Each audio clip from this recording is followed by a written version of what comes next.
Karen Voss snatched the cashier's check out of Marcus Reed's hand and shredded it into 4 pieces in front of his 7-year-old daughter. "We don't just hand out $5 million to men who look like you," she said, not bothering to lower her voice. Then she picked up the phone and told the branch's security guard to walk him out. Marcus knelt down, gathered his daughter Zoe against his side, and told her quietly that everything was going to be fine. As the guard reached for his elbow, the glass doors opened, and a man in a gray overcoat stepped inside, looked at the torn paper on the floor, and stopped walking entirely. Before we get to what he said, if stories like this one hit close to home, go ahead and hit subscribe so you don't miss what happens next. Now let's go back to where it all started.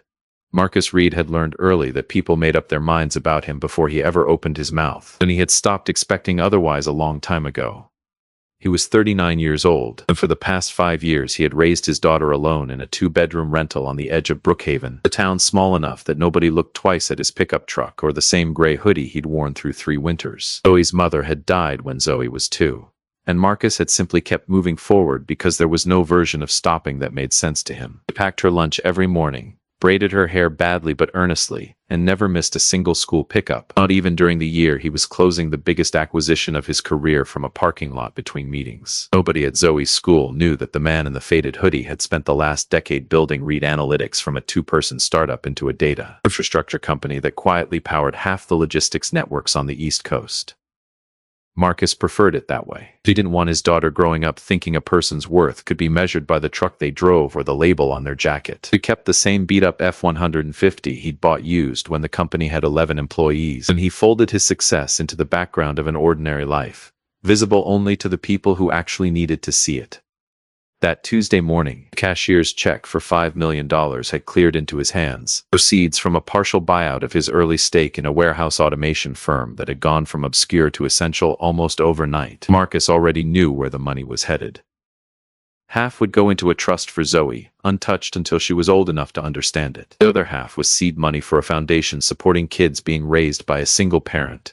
The kind of childhood he understood from both sides, having lived it as a father and, briefly, as a son. He brought Zoe with him because they had a plan for the rest of the day, one she'd been narrating since breakfast. First the bank, then the pet store to look at the hamsters, then pizza. It was supposed to be the easiest stop of the afternoon, a formality before the two of them went back to being father and daughter instead of founder-independent.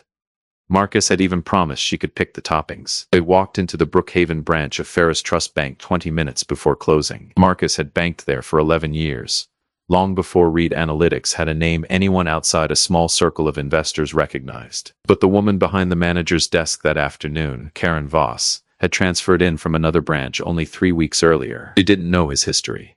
She had never once pulled up his account. She had no idea the man in the hoodie had been a fixture on that building's ledgers since before the branch had repainted its sign. Karen's eyes moved over Marcus the moment he walked in, then down to Zoe, then out the window to the truck parked at the curb. The man in a pressed blazer who'd come in 2 minutes earlier was already being helped at the second desk. Marcus and Zoe stood at the counter while 2 tellers stayed conveniently occupied with paperwork. Zoe tugged at her father's sleeve and asked why nobody was helping them. Marcus told her, quietly, that it never paid to assume the worst about people before they'd done anything to earn it. When Marcus finally reached the counter, he placed the check down and asked for it to be deposited into the account he'd held for over a decade. The number caught the teller's eye immediately, and within seconds Karen was standing behind the counter herself. Instead of pulling up his account history, something any manager could have done in under a minute, she began questioning him loudly enough for half the lobby to hear, asking where a man like him had gotten this kind of money.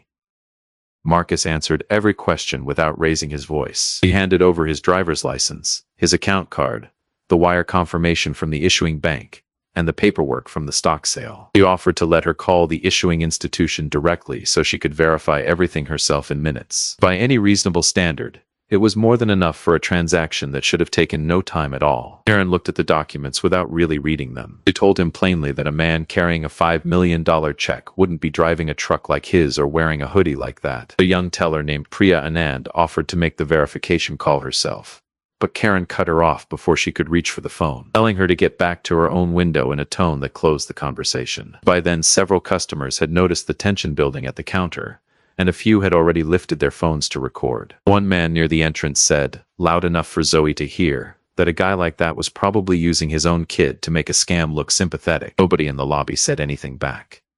They just kept their phones raised, waiting to see how it would end. Zoe's hand found her father's and gripped it hard, her earlier chatter about hamsters gone entirely. Marcus kept his voice even and asked Karen one more time to make the verification call before this went any further. His calm only seemed to provoke her. In front of the tellers, the security guard, and every customer still filming, announced that the check was fraudulent, though she hadn't verified a single detail of it. Marcus reminded her, evenly, that she was handling a customer's legitimate assets and should think carefully about her next move, hoping the warning would land before it was too late.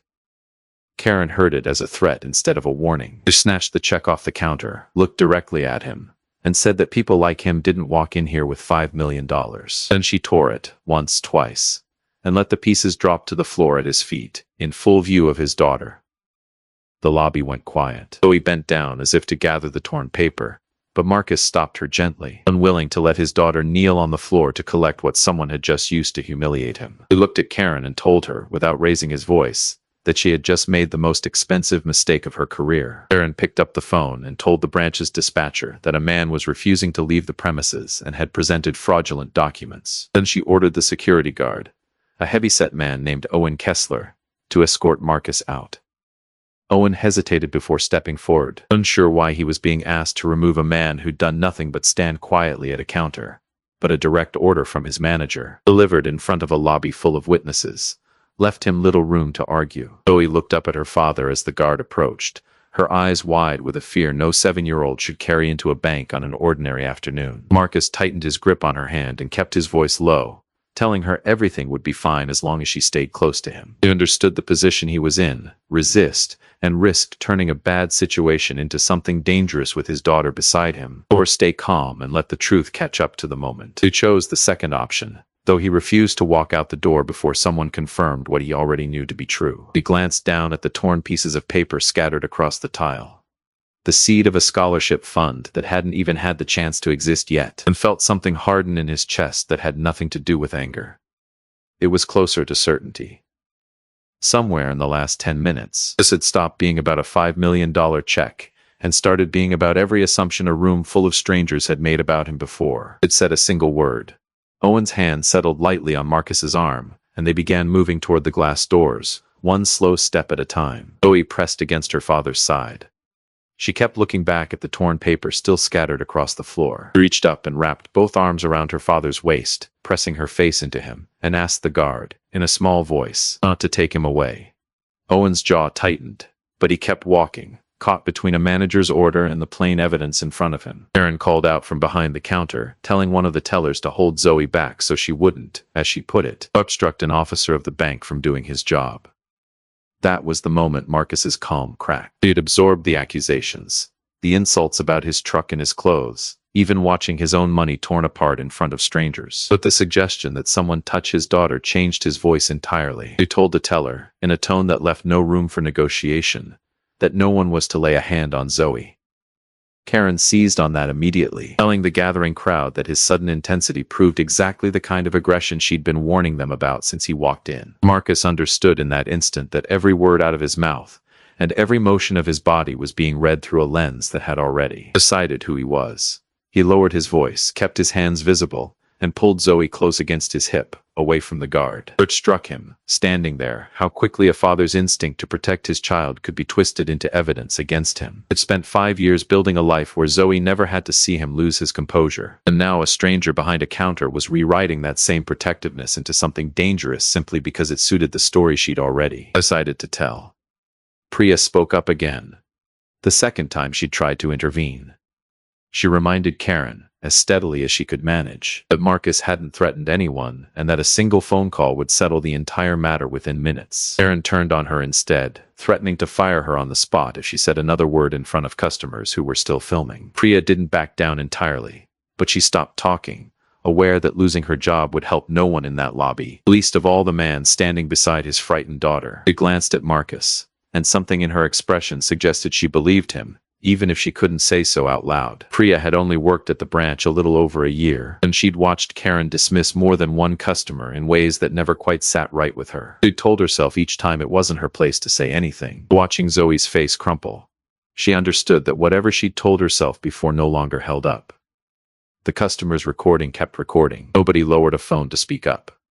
Nobody stepped between Karen and the family she was dismantling on an ordinary Tuesday afternoon. They wanted the spectacle, but none of them wanted to be the first to risk anything on behalf of a stranger. Zoe looked around the lobby at all the raised phones and lowered eyes and asked her father, in a voice just loud enough to carry, why nobody would say he'd done nothing wrong. Several people looked away. Nobody answered her, and nobody moved. That silence settled into Marcus harder than anything Karen had said, because he understood, watching his daughter's face, that she was learning something about the world no 7-year-old should have to learn in a bank lobby. Owen kept walking Marcus and Zoe toward the doors, his hand resting on Marcus's shoulder rather than gripping it, as though some part of him didn't want to be doing this even as he did it. The lobby had gone quiet except for the murmur of customers still filming and the hum of the overhead lights, which suddenly seemed far too loud. Marcus counted his steps the way he sometimes counted his breaths during a difficult negotiation, keeping his mind from racing ahead into anger. Zoe's small hand stayed locked around 2 of his fingers, and he could feel her trembling, even though she'd stopped crying a minute earlier. Aaron watched them go with her arms crossed, apparently satisfied the matter had been handled correctly, unaware that the man walking toward the exit held more influence over her branch's future than she could have imagined 10 minutes earlier. At that exact moment, the door swung open, and Nathaniel Cho walked in, a leather portfolio under one arm, and the unhurried posture of a man expecting a quiet after-hours meeting. Nathaniel was the regional president for Ferris Trust's Eastern Division, and he'd come to the Brookhaven branch specifically to meet Marcus after closing, away from the attention a public meeting might draw. The 2 of them were finalizing a $600 million credit facility between the bank and Reed Analytics, a deal months in the making, scheduled to close within the week.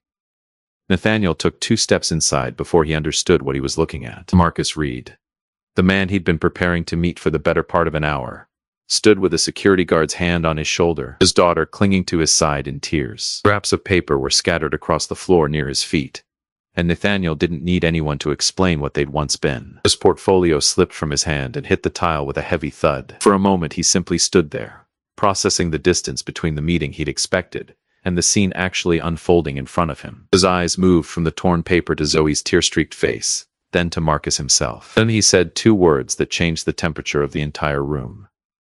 Mr. Reed. Nathaniel's voice carried across the lobby with an authority that made every head turn. Sir, what happened here? Owen released Marcus's arm immediately, stepping back as though the shoulder he'd been holding had suddenly become something he had no right to touch. Aaron moved toward Nathaniel and began explaining quickly that she'd just prevented what she believed was a $5 million fraud attempt. Nathaniel looked at her for a long moment before asking whether she had any idea who the man in front of her actually was. Aaron opened her mouth, then closed it, realizing for the first time that the question wasn't rhetorical.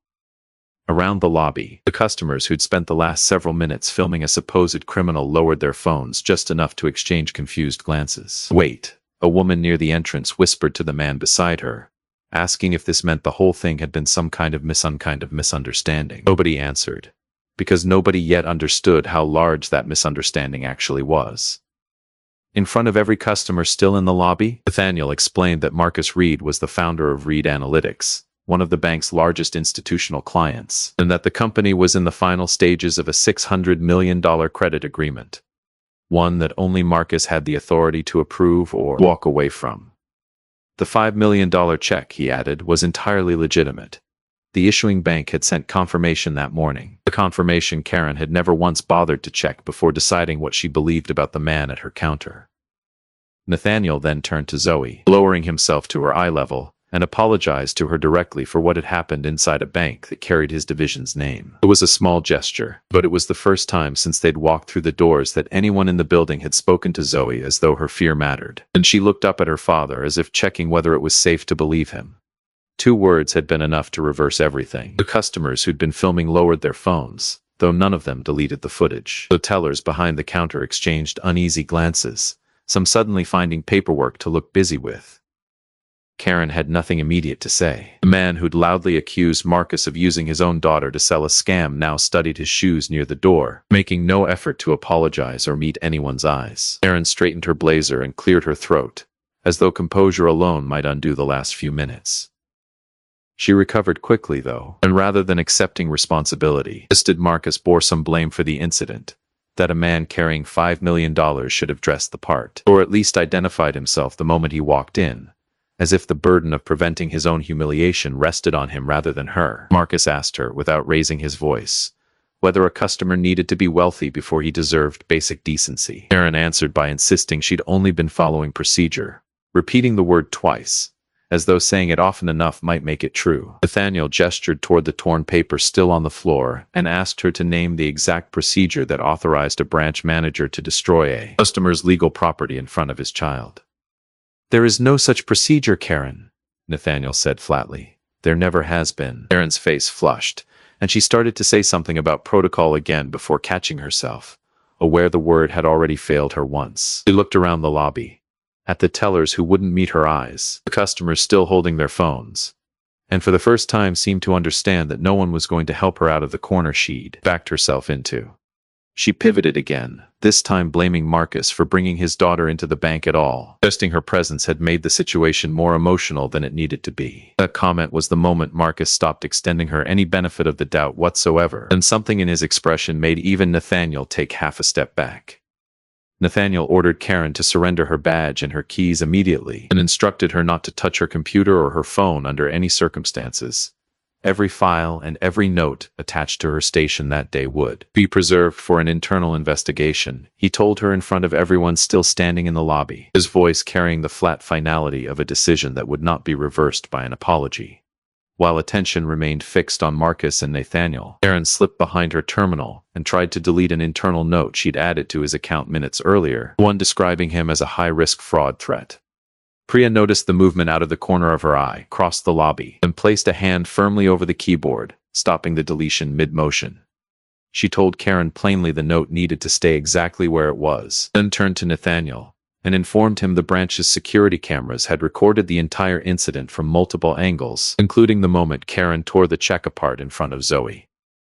Karen's face went pale, as though she'd forgotten entirely that the whole exchange had been captured on film from the moment Marcus walked through the door. Nathaniel terminated Karen on the spot, right there in the lobby, in front of the same customers who'd watched her tear the check apart minutes earlier. He asked to have the conversation privately in an office instead. He refused.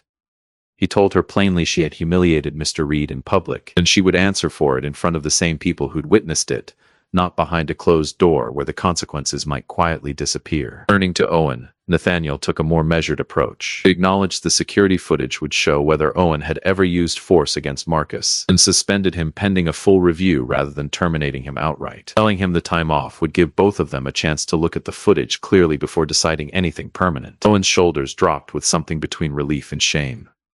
"I knew something felt wrong," he said mostly to himself, but just didn't trust that feeling enough to say so out loud.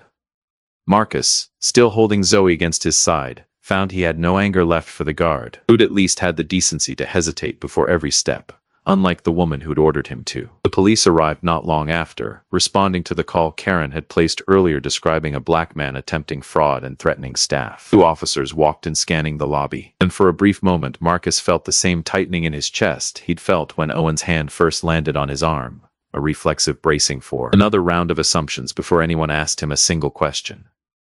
Nathaniel tried to explain the initial report had been false, but the officers still had to file an incident report since Karen's call had already been logged before anyone corrected the record. One of the officers apologized for the inconvenience while taking Marcus's account, admitting under his breath that the dispatch call had made the situation sound far worse than what they were seeing in front of them. Marcus answered every question calmly, even though the whole process felt like a formality dragging out a humiliation that should have already ended the moment Nathaniel walked in. Priya gave her account without hesitation, describing exactly what she'd seen and heard, including the moment Karen threatened to fire her for offering to make a phone call.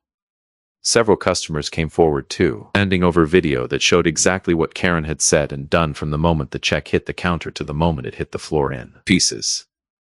A few apologized to Marcus directly, admitting they should have said something the moment the questioning started instead of only reaching for their phones. One 12-second clip of Karen tearing the check while Zoe watched ended up online before the police had even finished taking statements inside the branch. By the time Marcus and Zoe left that evening, the video already had thousands of views, a number that would multiply many times over before the night was through. Within hours, the clip reached national attention. News vans appeared outside the Brookhaven branch before sundown, and reporters discovered that Marcus was a widowed father who'd raised his daughter alone for 5 years, and that the $5 million Karen had torn apart was meant to help launch a scholarship fund for children being raised by single parents, just like him. Old photos of Marcus dropping Zoe off at school surfaced online, alongside interviews from neighbors describing a quiet, private man who'd never once mentioned the size of his company to anyone in Brookhaven.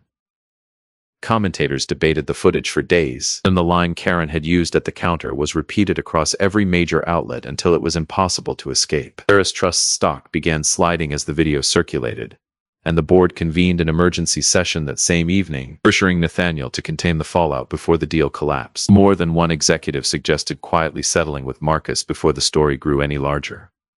Nathaniel refused each time, telling them plainly that Marcus Reed didn't strike him as a man who could be bought into silence, and that trying would likely make things far worse for everyone involved. An internal investigation in the following days uncovered a pattern far larger than a single afternoon at a single branch. Karen had a documented history of freezing or delaying accounts belonging to black customers and lower-income customers, and previous complaints against her had been quietly dismissed by branch leadership long before Marcus ever walked through the doors. Investigators found more than a dozen prior complaints sitting untouched in old files, each one closed without real review. One former teller who'd left the branch 2 years earlier told investigators she'd reported an incident almost identical to Marcus's, involving an elderly customer whose account Karen had frozen without explanation. Closed within a week. No further action. Buried in a file nobody reopened until a $5 million check ended up torn on the same lobby floor.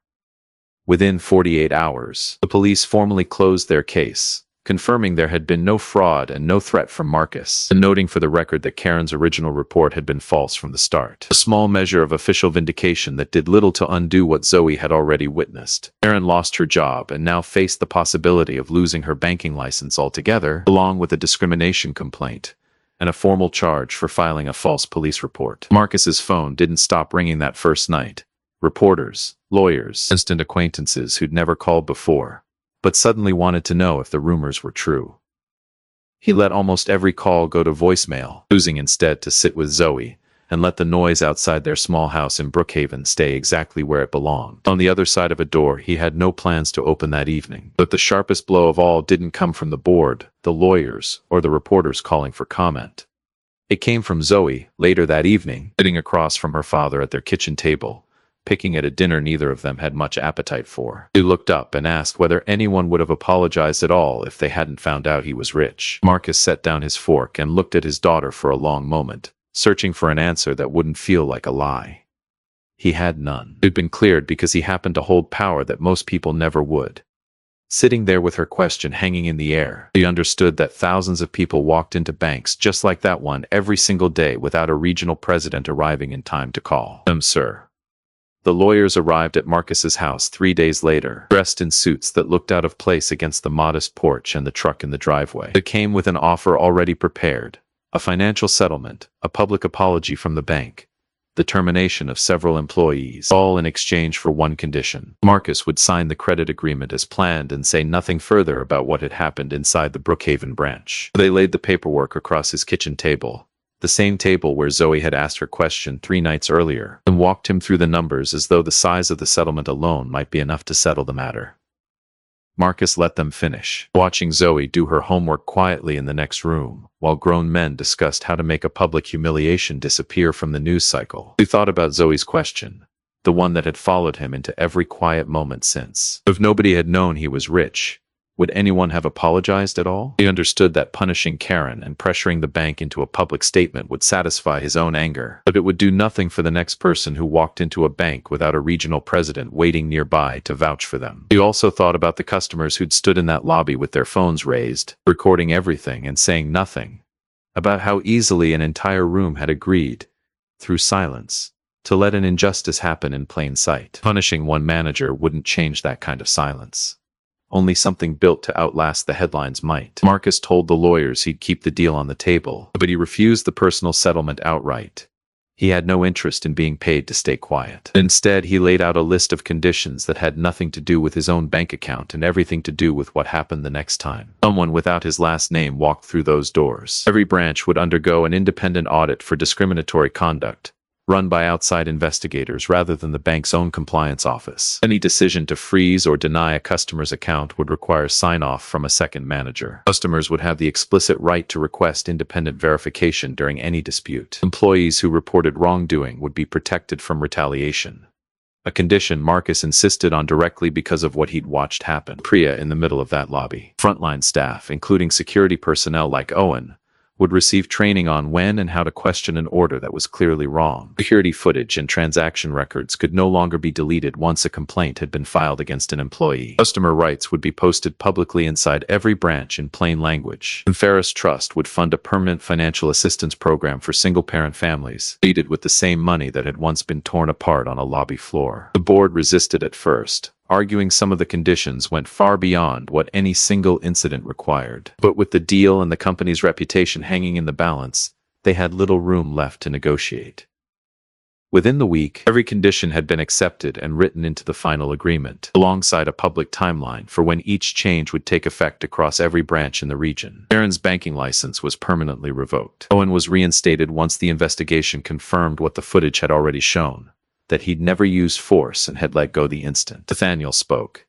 He was placed into the very training program Marcus had insisted on, learning alongside other staff how to recognize and refuse an order that crossed a clear line. Priya was kept on and promoted to assistant branch manager, a new role that put her in charge of rolling out the training program region-wide. All because she'd been the only person in that lobby willing to speak up while everyone else stayed silent. The bank issued a replacement check once the original had been formally voided, and Marcus split the money exactly as he'd always planned. Half went into the trust, securing Zoe's future. The other half became the seed money for the Reed Single Parent Foundation, built to support kids being raised by one parent, the way Zoe had been. He insisted the first round of scholarships be administered out of the Brookhaven branch itself, the same building that had once refused to believe it belonged there. 3 months later, Marcus and Zoe walked back through those same glass doors. He still drove the same truck and wore the same hoodie, unwilling to change anything about himself simply because the world had briefly decided his appearance mattered more than it should have. Zoe held his hand the same way she had that first afternoon, though there was nothing tense in her grip this time, only the easy comfort of a kid walking beside her father on an ordinary errand. The bank looked different in ways that went beyond fresh paint. An employee greeted them the moment they stepped inside, asking how she could help before either of them had said a word. Nobody's eyes lingered on Marcus's hoodie or his truck keys before deciding how he should be treated. A new placard near the entrance listed every customer's rights in plain language, alongside a number for an independent complaint line that had nothing to do with the branch itself. Priya came over to greet them in her new role, mentioning that staff training had already rolled out across the entire region and early feedback had been better than anyone expected. Owen stood near the door in uniform, and when he caught sight of Marcus, he offered a small, genuine nod, a far cry from the tense hesitation Marcus remembered from 3 months earlier. At one counter, a young mother was opening her son's first savings account, met with none of the suspicion Marcus and Zoe had faced that same afternoon 3 months before. Nobody questioned whether she belonged there. Zoe watched the scene for a long moment before turning to her father and asking if that was the reason he hadn't simply closed the whole bank down after everything that happened. Marcus thought about it before answering, choosing his words carefully, because he wanted her to actually understand them rather than just hear them. Closing a door is easy, he told her. Making it open for everyone is harder. Zoe nodded slowly, the way she did when she was turning an idea over in her mind instead of simply accepting it. Before they left, Marcus let her hand the very first scholarship letter to a boy being raised by a single mother, watching his daughter's face as she understood, maybe for the first time, that $5 million had never been what made him matter. What mattered was that he'd had the power to seek revenge and chose instead to make sure the next person through those doors would be treated like it belonged there from the start. Father and daughter walked out together, finally continuing the plans that had been interrupted 3 months earlier. A stop at the pet store, then pizza. If you'd been standing in that lobby the day it all began, would you have stayed silent behind a raised phone? Or would you have been the first to stand up for a father and his daughter? A person should never need $5 million to be treated with basic respect. Marcus didn't win the day Nathaniel Cho recognized him as a powerful investor standing in his own bank. The real victory only arrived once he used that same power to make sure the next person walking through those doors would be treated fairly, no matter who they were, what they wore, or how much money they carried with them. If this story moved you, subscribe for more, and carry that same lesson with you the next time you're standing in a room where someone else is being underestimated.